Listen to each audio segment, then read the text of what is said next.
दोस्तों, नागपुर की इस पावन भूमि से हम बाबा साहब के विषय में आने वाली पीढ़ी को कुछ संदेश देना चाहते हैं। और वो संदेश किसी ऐसे व्यक्ति के माध्यम से नहीं जिसने बाबा साहब को कुछ भी जाना नहीं, बल्कि ऐसे व्यक्ति और ऐसे व्यक्तियों के माध्यम से जिन्होंने बाबा साहब को बहुत करीब से जाना, समझा, पढ़ा, लोगों को पढ़ाया, रिसर्च कराई, उन लोगों के माध्यम से। इस अवसर पर आज डिस्कशन करने के लिए मेरे साथ हैं प्रोफेसर डॉक्टर बाहू लोखंडे। डॉक्टर लोखंडे, आपका बहुत बहुत स्वागत है। जय भीम। धन्यवाद।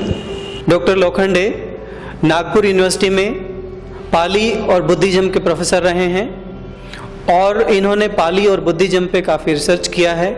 ये अपने ही विश्वविद्यालय में बाबा साहब अम्बेडकर चेयर पे प्रोफेसर एंड चेयर रहे हैं और ये एक जाने माने पाली और बुद्धिज्म के लेखक, उनके साहित्यकार और उनके आलोचक भी रहे हैं।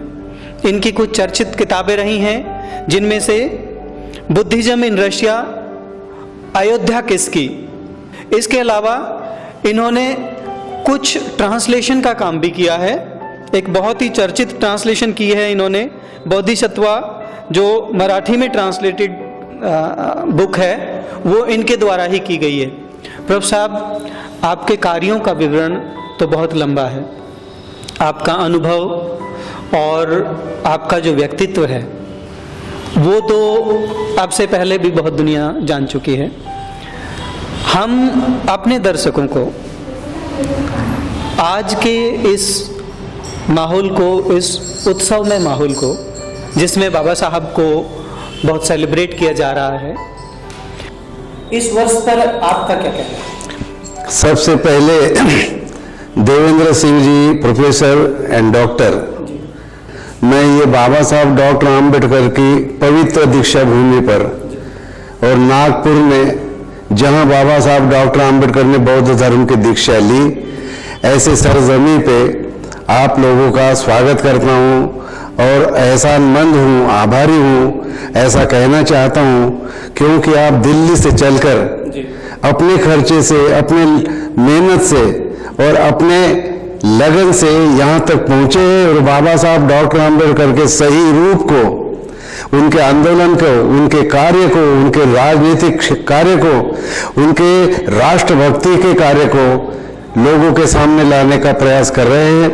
मैं खुद को बहुत ही गौरवान्वित समझता हूं कि जहां बाबा साहब डॉक्टर आम्बेडकर ने जो सदियों से अछूत रहे, अनटचेबल रहे, अनसीएबल रहे, ऐसे लोगों को यहाँ दीक्षा भूमि पर लाकर उनको आज़ाद किया, मुक्त किया। उसी तरह से जिस तरह से मौजेस ने अपने जो गुलाम भाई थे उन तमाम लोगों को मुक्त करने के लिए प्रॉमिस लैंड पे ले जाकर उनको मुक्त किया, ये बाबा साहब डॉक्टर आम्बेडकर रूपी आधुनिक मौजेस को प्रणाम करता हूं और आपके इस प्रयास का भी बहुत बहुत ही अभिनंदन करता हूं और आभार व्यक्त करता हूं। बहुत धन्यवाद सर, मैं काफ़ी भारत का भ्रमण किया और एक सत्य को उजागर करना चाह रहा हूँ कि बाबा साहब को पिछली सरकार जितनी भी रही, चाहे वो प्रांत में रही हो या केंद्र में रही हो, उन्होंने एक तरह से उनको इग्नोर किया। कोई कहता है कि बाबा साहब राष्ट्र निर्माता नहीं थे, गांधी राष्ट्र निर्माता थे। कोई कहता है कि बाबा साहब ने स्वतंत्रता आंदोलन में हिस्सा नहीं लिया, वो राष्ट्रवादी नहीं थे। बहुत सारे सवाल उठाए जा रहे हैं और एक अजीब विडंबना भी हमें देखने को मिलती है कि उनकी मृत्यु के लगभग 34 साल बाद उनको भारत रत्न दिया गया। यद्यपि मैं नहीं मानता, मेरा पर्सनल राय ये है कि उन्हें भारत रत्न नहीं मिलना चाहिए था, क्योंकि वो लेने वालों में नहीं, देने वालों में से हैं। वो राष्ट्र निर्माता हैं और राष्ट्र की उस स्थिति पे हैं कि वो देने वालों में से रहें। तो मैं अपने दर्शकों को आपके माध्यम से ये बताना चाहता हूँ कि बाबा साहब का भारत में स्थान क्या है, उनका अपना स्थान क्या है। सबसे पहले हमको ये समझ लेना चाहिए कि बाबा साहब डॉक्टर आम्बेडकर को इस देश ने अनवांटेड चाइल्ड की तरह ट्रीटमेंट दिया।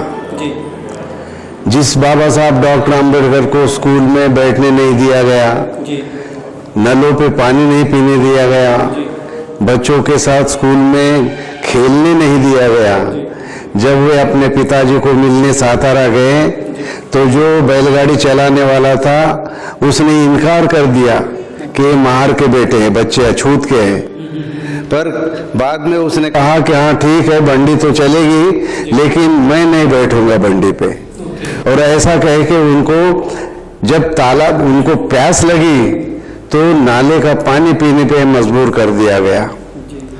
जिस बाबा साहब डॉक्टर आम्बेडकर को इस तरह से इतना बुरी तरह से ट्रीटमेंट किया गया कि जब उनको नया कपड़ा पहनना होता तो नया कपड़ा पहनते तो मिट्टी के कीचड़ में डुबा के बाद में उसका इस्तेमाल किया जाता। ऐसे समाज को रिप्रेजेंट करते थे कि इनके घर में गधे, कुत्ते, बिल्लियां ही रहेंगी, इनके घर नहीं रहेंगे, गांव के बाहर रहेंगे, झोपड़ियां रहेंगी, इनके नाम गंदे होंगे, इनको कोई मानवता के अधिकार नहीं होंगे। ऐसा जिन लोगों को आदमी को होने के बावजूद भी जानवर से भी बदतर बर्ताव किया गया, तब की बात तो अलग है। लेकिन जब बाबा साहब डॉक्टर आम्बेडकर सयाजीराव गायकवाड़ महाराज के कृपा से पढ़ने के लिए गए और वहां से पढ़ के आए और सयाजीराव के राजधानी में उनके राजधानी में जब वो आए तो उनको मिलिट्री सेक्रेटरी का ओहदा मिला। मिलिट्री सेक्रेटरी का ओहदा होने के बावजूद भी उन्हें रहने के लिए कमरा नहीं मिला, जगह नहीं मिली। उनको अपनी जाति छुपाकर खुद को पारसी है ऐसा बताकर उनकी धर्मशाला में जाना पड़ा।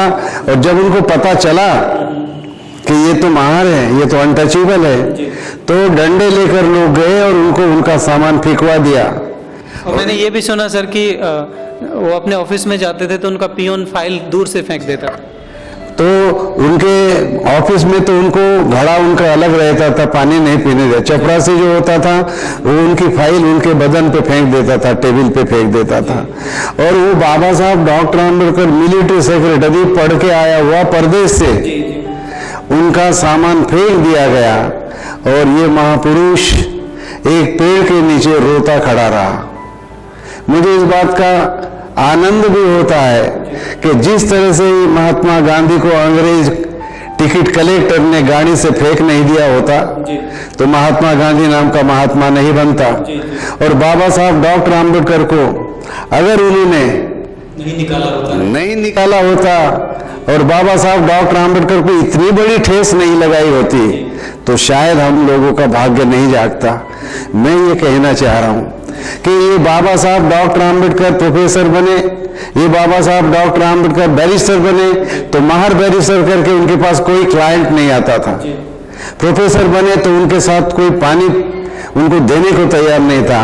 और जब राउंड टेबल कॉन्फ्रेंस में बाबा साहब गए हैं तो बाबा साहब डॉक्टर आम्बेडकर को देशद्रोही कह दिया। ये कह के महात्मा गांधी और कांग्रेस ने बहिष्कार डाला था, राउंड टेबल कॉन्फ्रेंस में नहीं गए थे। लेकिन बाबा साहब डॉक्टर आम्बेडकर इसलिए गए कि वहां भारत के संविधान के निर्माण की चर्चा होने वाली थी और अगर नहीं मैं गया तो मेरे लोगों के हितों की कल्याण की बात कौन करेगा। और इसलिए कल्याण की दृष्टि से बाबा साहब राउंड टेबल कॉन्फ्रेंस में पहुंचे हैं।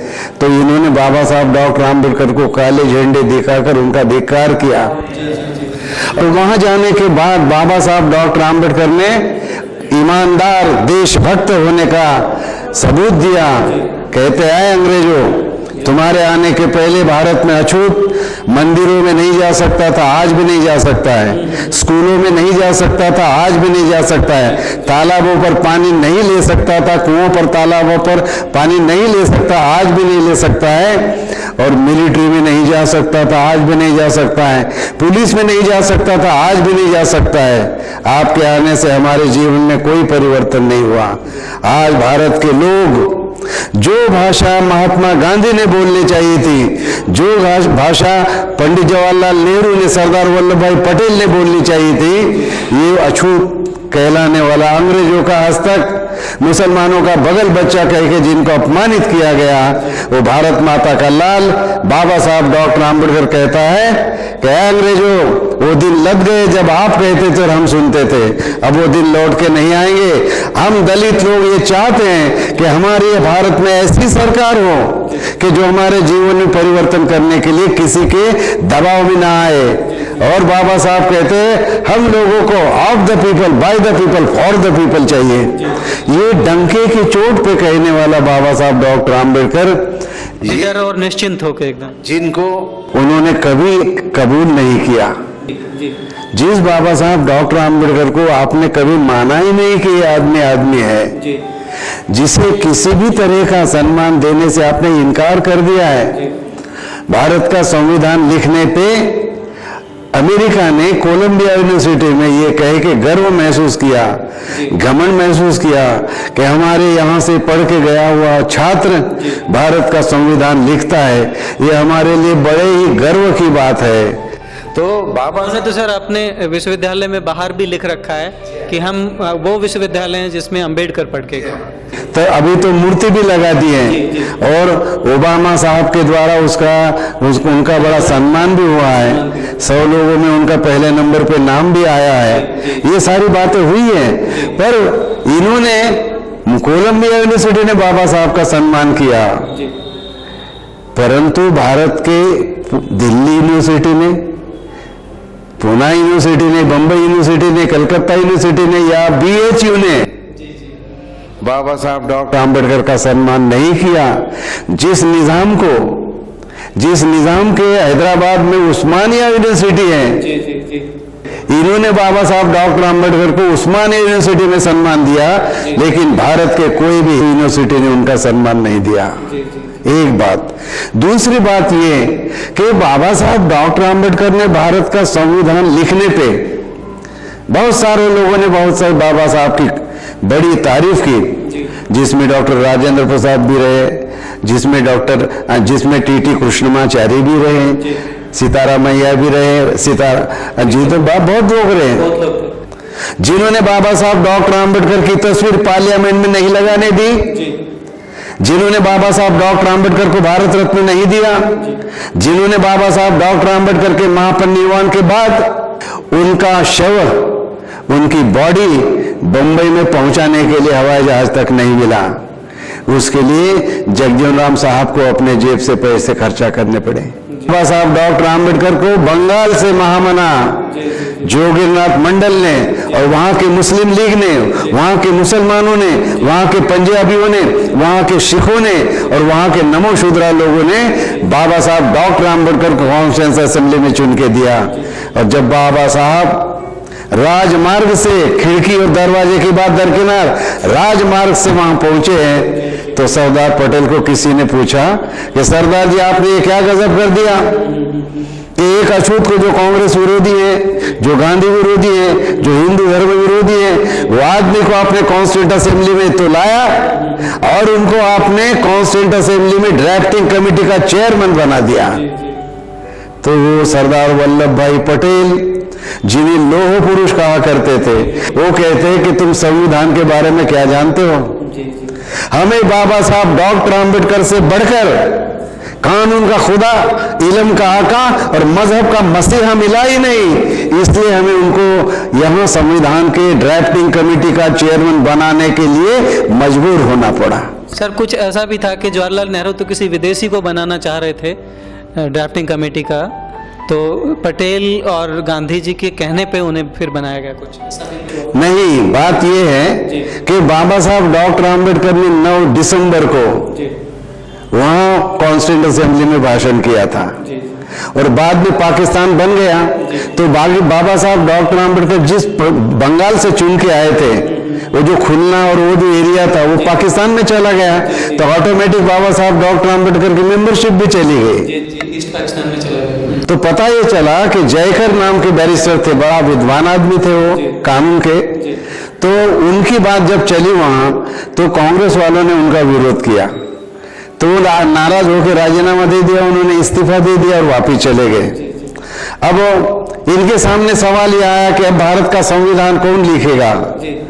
तो राजेंद्र प्रसाद जी ने पत्र लिखा है, सरदार वल्लभ भाई पटेल के द्वारा मैसेज गया है।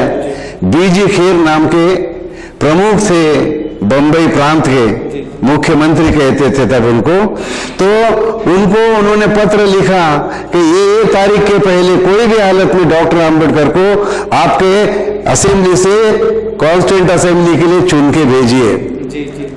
और बाबा साहब डॉक्टर आम्बेडकर को उन्होंने उस तारीख के पहले बाबा साहब को भेजा चुन के। सवाल ये था कि बाबा साहब डॉक्टर आम्बेडकर ने अपनी योग्यता वो भाषण में ही सिद्ध कर दी थी। कहा था कि हमारा देश लोकशाही को जानता था, हमारा देश आजाद भी था, लेकिन हमारी कुछ गलतियों के कारण हमने ये सब खोया। तो बाबा साहब डॉक्टर आम्बेडकर ने संविधान लिखने के लिए जब उनका सवाल आया तो पहली बार पंडित नेहरू ने अपना सवाल रखा, अपना प्रस्ताव रखा, और बाबा साहब को अचानक दूसरे नंबर पे उनका नाम पुकारा गया। अपने राजेंद्र प्रसाद जी ने कहा कि अब डॉक्टर आम्बेडकर अपनी बात करेंगे। तो बाबा साहब कहते हैं कि मैंने सोचा नहीं था कि इतने जल्दी मेरा नंबर लग जाएगा। अगर मुझे मालूम होता तो मैं प्रिपरेशन करके आता। और तब बाबा साहब ने कहा कि पंडित जवाहरलाल नेहरू ने ये जो समाजवादी प्रस्ताव लाया है, इसमें भारत में समाजवाद कैसा लाएंगे, इसके बारे में उन्होंने आर्थिक और सामाजिक और राजनयिक कोई प्राविधान नहीं बताया है। और ऐसा लगता है कि इनके रिवोल्यूशन के द्वारा फ्रांस की जो क्रांति हुई है, फ्रेंच रेवोल्यूशन, उसमें समता, स्वतंत्रता और बंधुता की जो बातें आई है, उसी को इन्होंने रिफ्लेक्ट किया है। तो बाबा साहब कहते हैं कि ये बेहतर होता कि किस तरह से ये नेशनलाइजेशन जमीन का करेंगे, नेशनलाइजेशन इंडस्ट्रीज का कैसे करेंगे, उनके गरीबी को नष्ट करने के लिए क्या क्या व्यवस्था देंगे, किसानों के मजदूरों के लिए क्या क्या व्यवस्था देंगे। ये तमाम बातों का अगरचे उल्लेख होता तो अच्छा होता। मैं तो इसका विरोध नहीं करना चाहता, लेकिन इतना जरूर कहना चाहता हूं कि ये प्रस्ताव मेरे लिए निराशाजनक है। और आगे चल के उन्होंने कहा कि हम अलग अलग खेमे में बटे हुए लोग हैं, मैं भी एक खेमे का नेता हूं, लेकिन हालात अगरचे व्यवस्थित आ जाते हैं तो भारत के तमाम लोगों को एक झंडे के नीचे लाने से दुनिया की कोई ताकत रोक नहीं सकती। और ये भाषण सुन के सारा सभागृह गदगद हो गया और इनको पता चल गया कि डॉक्टर आम्बेडकर के सिवा इस संविधान को लिखने के लिए दूसरा आदमी काबिल नहीं है। ये बाबा साहब डॉक्टर आम्बेडकर ने खुद का लोहा मनवाया, तो किसी की मेहरबानी से वो नहीं बने, बल्कि मेहरबानी नहीं थी, खुद ही को। इकबाल ने कहा है, खुद ही को कर बुलंद इतना कि हर तकदीर से पहले खुदा बंदे से खुद पूछे बता तेरी रजा क्या है। और पंडित जवाहरलाल नेहरू ने बाबा साहब को कहा कि डॉक्टर आम्बेडकर, आप मेरे मंत्रिमंडल में कानून मंत्री होना पसंद करेंगे? तो ये खुदा ने बंदे से खुद पूछा बता तेरी रजा क्या है। ठीक बात। भारत में सेकुलरिज्म शब्द नहीं था संविधान में, प्रस्तावना में 2 शब्द नहीं थे, प्रस्तावना में नहीं था।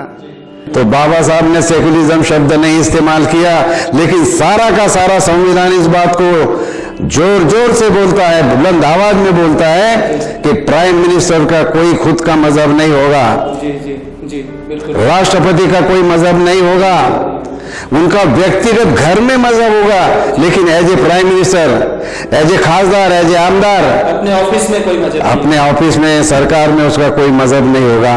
एक प्राइम मिनिस्टर जिसने भारत के संविधान की शपथ ली है, जिसने कहा है कि प्राइम मिनिस्टर किसी एक जाति धर्म का नहीं होता, वो सारे देश का होता है। तो ये कैसी बात है, ये कैसी उल्टी गंगा बह रही है। एक एम्बेसडर ने, उनके बेटे ने कहा कि पिताजी मैं शादी करना चाहती हूं। तो कहती है, एम्बेसडर कहता है, बेटी देख मैं सारी दुनिया घुमाऊं, तो किसी के भी साथ शादी कर, लेकिन इंडिया के आदमी के साथ शादी मत कर। अच्छा। तो कहती है कि पिताजी आप तो वंशवाद नहीं मानते, आप तो जाति भेद भी नहीं मानते, आप धर्म भेद भी नहीं मानते, फिर मुझे इंडिया के आदमी से शादी करने की न करने की हिदायत क्यों देते हैं? तो एम्बेसडर कहता है, देख बेटे, मैं सारी दुनिया घूमा हूं, लेकिन भारत के आदमी के चरित्र में और खरीदी और करनी और कथनी में इतना फेर है जितना दुनिया के किसी के आदमी में नहीं है।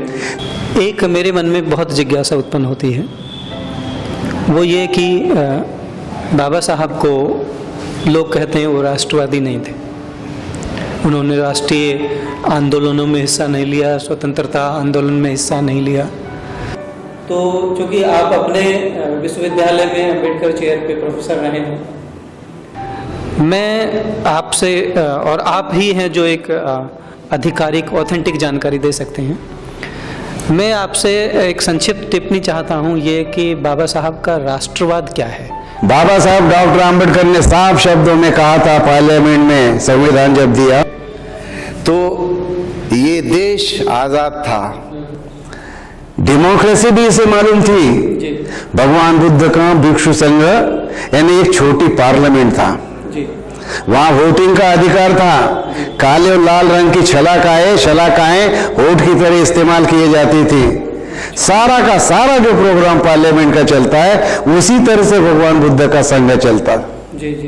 और बाबा साहब कहते हैं कि आने वाले दिनों में हमारे देश के जो लोग हैं अपने देश से ज्यादा जाति को, धर्म को, पक्ष को, पंथ को, प्रांत को और भाषा को महत्व देंगे तो भारत दोबारा गुलाम होगा, और ऐसा गुलाम होगा कि उसे आजाद करना मुश्किल होगा।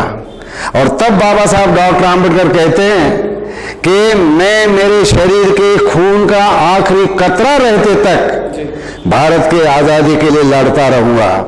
इतना ही नहीं, कुछ हिंदू भाई कहते कि मैं पहले हिंदू हूं और बाद में मैं भारतीय हूं, कुछ कहते हैं कि मैं पहले मुस्लिम हूं और बाद में भारतीय हूं, पर ये बाबा साहब डॉक्टर आम्बेडकर बदनाम मसीहा, भारत माता का लाल, गांधी जी को कहने वाला Gandhi ji I have no Motherland, और महात्मा गांधी नाम का महापुरुष, भारत का स्वतंत्रता सेनानियों का सेनानी, कहता है doctor Ambedkar, you are great patriot having sterling value. Gandhi ji से बढ़कर और कोई सर्टिफिकेट हो सकती है क्या? और बाबा साहब कहते हैं कि कोई कहता है हिंदू पहले बाद में भारतीय, कोई कहता है मुस्लिम पहले बाद में भारतीय। बाबा साहेब आम्बेडकर कहते हैं I am Indian first and Indian last. Quit India की बात 1942 में कही महात्मा गांधी जी ने बंबई में गोवालियर टैंक में 1942 में, और बाबा साहब डॉक्टर आम्बेडकर 1930 में, 32 में, 10-12 साल पहले इंग्लैंड में जाके अंग्रेज के मुंह पे पार्लियामेंट, उनके गोरे प्राइम मिनिस्टर के मुंह पे कहते हैं, अरे अंग्रेजों वो दिन लग गए जब आप कहते थे और हम सुनते थे। आज हमें भारत में ऐसी सरकार है चाहिए जो of the people, by the people, for the people होनी चाहिए, और जब तक कि आप रहेंगे हम ये नहीं मिला सकते, इसलिए आपको जाना जरूरी है। तो इससे बड़ा और राष्ट्रवाद क्या हो सकता है? राष्ट्रवाद क्या हो सकता है? और बाबा साहब डॉक्टर आम्बेडकर ने राउंड टेबल कॉन्फ्रेंस में सेपरेट इलेक्टोरेट का अधिकार प्राप्त किया, रिजर्वेशन भी प्राप्त किए, लेकिन बाद में विरोध पूना में उन्होंने वो, और महात्मा गांधी जी ने अनशन शुरू कर दिया। भारत के इतिहास में जिस तरह से कवच और कुंडल मांग के कर्ण की मौत सिद्ध कर दी, पक्की कर दी, जगह अपने क्रिकेट में क्या कहते, फिक्सिंग, उस तरह से महात्मा गांधी ने पूना पैक्ट में बाबा साहब डॉक्टर आम्बेडकर को सिग्नेचर करने के लिए मजबूर करके हम लोगों के कल्याण की फिक्सिंग कर दिया। बाबा साहब डॉक्टर आम्बेडकर नाम के आधुनिक कर्ण के कवच और कुंडल गांधी जी ने छीन लिए। वरना बाबा साहब कहते हैं कि आज मेरे प्रति लोगों के मन में बहुत तिरस्कार है, परंतु कुछ दिनों के बाद जब मेरे प्रति उनके मन में जो द्वेष की भावना है, तिरस्कार की भावना है, वो जब दूर हो जाएंगी तो हिंदुओं की आने वाली पीढ़ियां मेरा जय जयकार करेंगे। जय जयकार है। ये बाबा साहब डॉक्टर आंबेडकर की महानता है। सर, एक आपसे क्वेश्चन बहुत ज़रूरी पूछना चाहता हूँ कि नागपुर, हालांकि अब ये हमें आज यहाँ आने पे भी पता चला, वैसे भी पता था, हम घूम के भी आए कि 0 माइल्स के नाम से भी नागपुर की पहचान है। ऐसा कुछ नागपुर में क्या रहा होगा कि बाबा साहब ने इस भूमि को दीक्षा भूमि के रूप में चुना?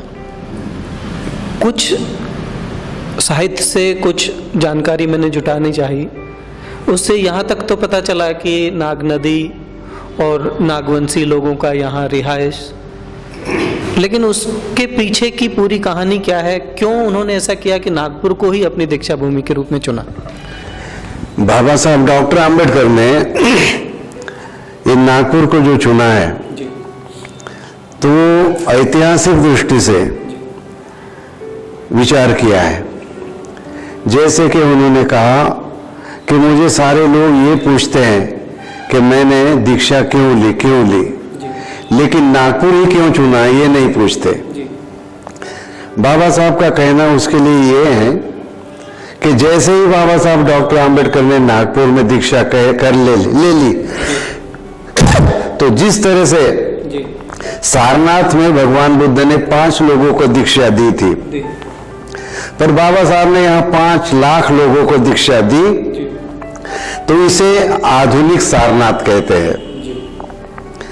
महापंडित राहुल सांकृत्यायन ने कह दिया कि बाबा साहब आंबेडकर ने बौद्ध धर्म की दीक्षा लेकर भारत में अब ऐसा खंबा गाड़ दिया है कि जिसे अब कोई हिला नहीं सकता। बाबा साहब ने कहा कि कुछ लोग कहते हैं कि यहाँ आरएसएस की बहुत बड़ी पलटन है, इसलिए मैंने बौद्ध धर्म की दीक्षा लेने के लिए नागपुर चुना।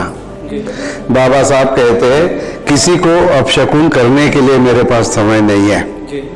मैंने नागपुर इसलिए चुना कि जो एक नाग बचा था तक्षक नाम का, नहीं दूसरे ऋषि का भी नाम लिया है उन्होंने, मुझे अभी याद नहीं आ रहा, तो उसने एक नाग को बचाया था और वो नाग लोग जो थे उनकी हम औलाद हैं। और ये नाग लोग जो थे इन्होंने भगवान बुद्ध का धर्म सारे भारत भर फैलाया, और इसलिए मैंने ये नागपुर को चुना है। इसलिए यहाँ की जो नदी है उसका नाम भी नाग है, नाग नदी है। बौद्ध धर्म की दीक्षा लेने का कारण था वो ये था कि इसे नागपुर, नागभीड़, ऐसे अनेक नाम है ये एरिया में कि जो नागों के नाम से है। तो ये जो नागों के नाम से जो है विशेषता, ये बाबा साहब आंबेडकर को बहुत ही भाई, बहुत पसंद आई। और इसलिए और भी देखिए नागपुर का नाम, नाग ये पहचान है नागपुर की। क्या है कि यहाँ नागपुर यूनिवर्सिटी है, उसका जो सिंबल है ना वो भी नाग है। यहाँ जो कॉरपोरेशन है उसका जो सिंबल है वो भी नाग है। यहाँ जो इम्प्रेस मिल बनी टाटा की उसका भी सिंबल जो है ना वो नाग ही है। परंतु इतिहास बदलने वाले जो आदिवासी को वनवासी कह रहे हैं, उन्होंने नागपुर को संतरे का सिंबल बना दिया, कहते हैं संतरा नगरी है, जबकि नागपुर में प्रॉपर संतरा नहीं होता। वो अमरावती में होता है, वरुड़ में होता है, वो काटोल में होता है, कन्मेश्वर में होता है, प्रॉपर नागपुर में नहीं होता। तो नागपुर की जो पहचान है वो नाग है, संतरा नहीं है। तो ये बात है ना, ये महत्वपूर्ण है। दूसरी बात कि नागपुर ये ऐसा शहर है जिसे बाबा साहब डॉक्टर आंबेडकर ने अपनी कर्मभूमि बोला है। बम्बई में बहुत सारे मिल थे, नासिक में भी लोग थे, परंतु ये विदर्भ जो था यहाँ जमींदार लोग अपने थे, साहूकार लोग अपने थे। ये जो सारी जमीन बैठी है ना हम, ये सारी माहर लोगों की थी। उधर मेडिकल से लेकर तो यहाँ इधर त्रिमूर्ति नगर तक ये सारे जो जमीन थी, रामदास पेट, गोकुल पेट, ये सारी जमीन हम माहर लोगों की थी। तो ये जो लोग थे ये स्वाभिमानी थे, एम्प्रेस मिल में काम करते थे, मॉडल मिल में काम करते थे, अकोला के मिल में काम करते थे, हिंगन घाट के मिल में काम करते थे, पुलगांव में काम करते थे। यही लोग इंदौर में गए काम करने के लिए। तो ये लोग जो थे ये सेल्फ सफिशिएंट थे, स्वाभिमानी थे, लड़ने वाले थे। बाबा साहब कहते हैं कि मैं महार जमात के लोगों का बहुत एहसानमंद हूँ।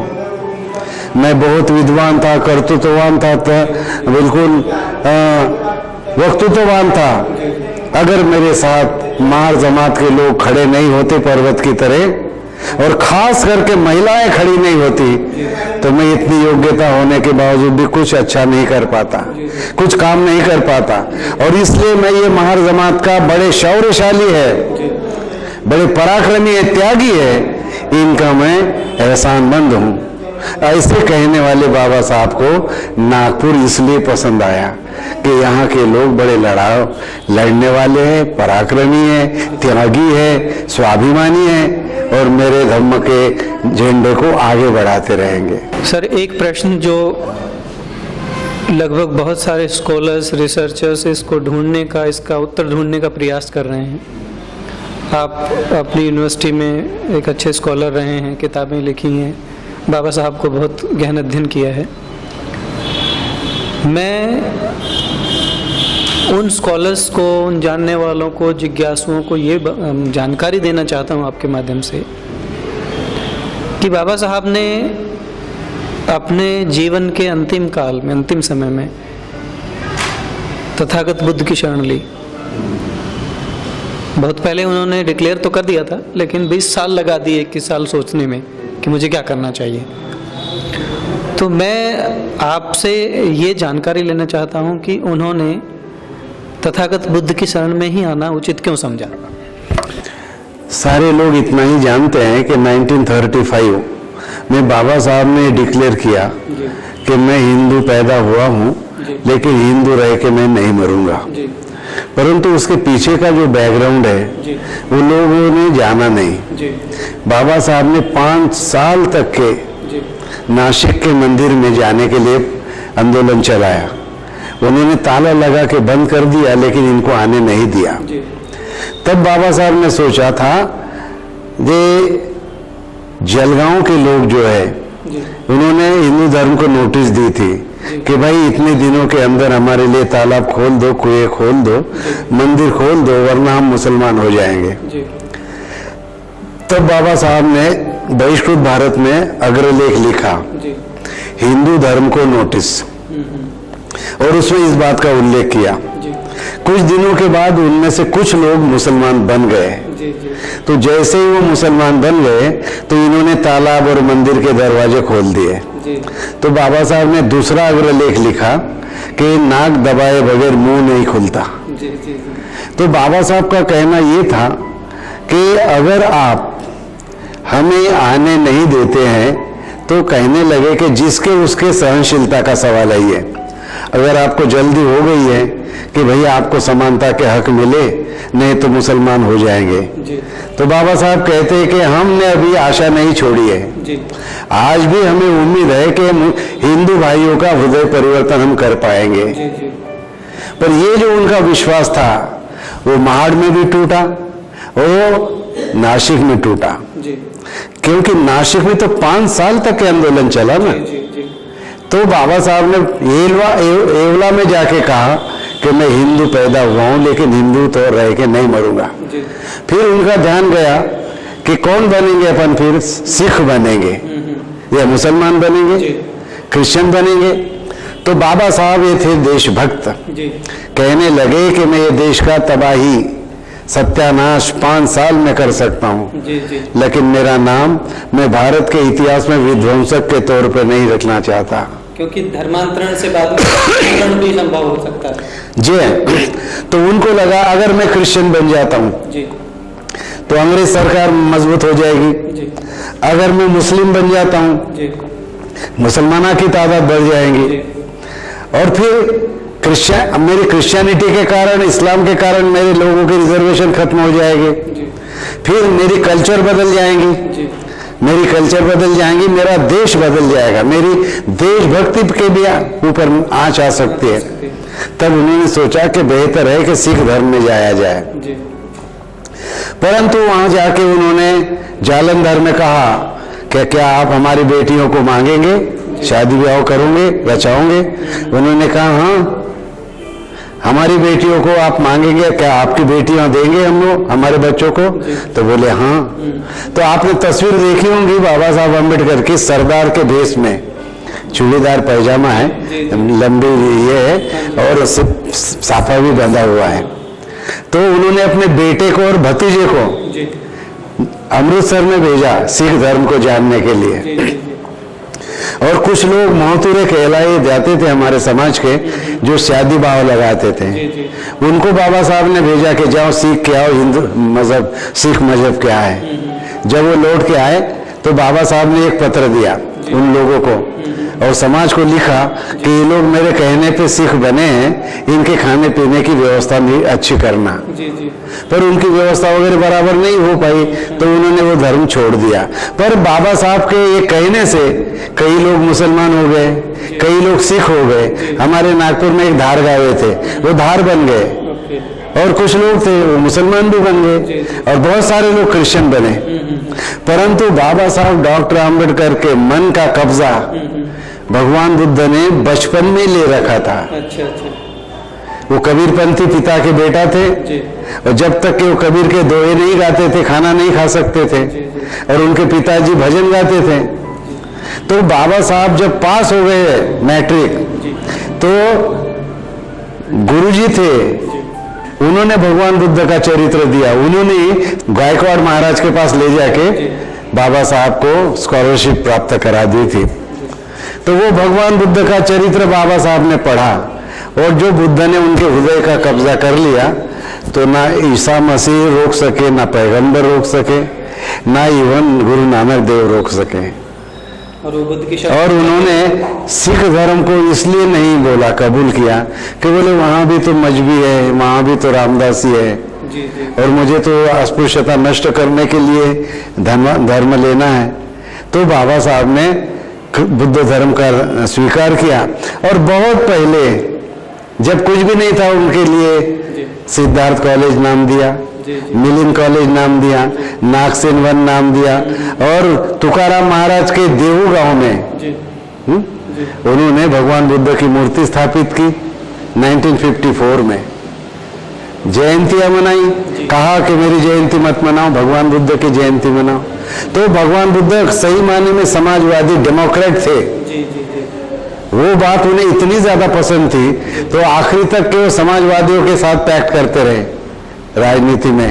और आरपीआई बनाई तो कम्युनिस्ट, समाजवादी, सभी जाति धर्म के लोग मेरे पार्टी में आएंगे, और अमेरिका की तरह, इंग्लैंड की तरह कांग्रेस को एक विरोधी पक्ष सशक्त बनेगा, ये उम्मीद हमारी थी। और इसलिए भगवान बुद्ध उनका चॉइस था, उनके मन में ही बुद्ध था। और फिर एक ये भी सर कारण रहा होगा कि जो बुद्ध धर्म है वो स्वदेशी है, भारत का ही है, भारत ही है वो। हाँ। बाकी तो बाहर से है, क्रिश्चियन बाहर से है, तो उससे उनका रिजर्वेशन भी सलामत रहता था। भारतीय संस्कृति पे बहुत प्रेम करते थे वो। जी। भारत के हिंदू लोगों पर भी बहुत प्रेम करते थे वो।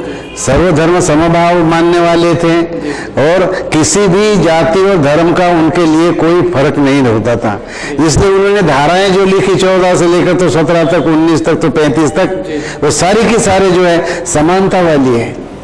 पर पहली बार हुआ है उस धर्म में समानता है, पर उस धर्म में समानता है। इवन भगवत गीता भी कहती है कि जो मुझे शरण आते हैं उनमें शूद्र क्या, अस्पृश्य जिसे कहते हैं, और स्त्रियां भी, इनका भी कल्याण हो जाएगा।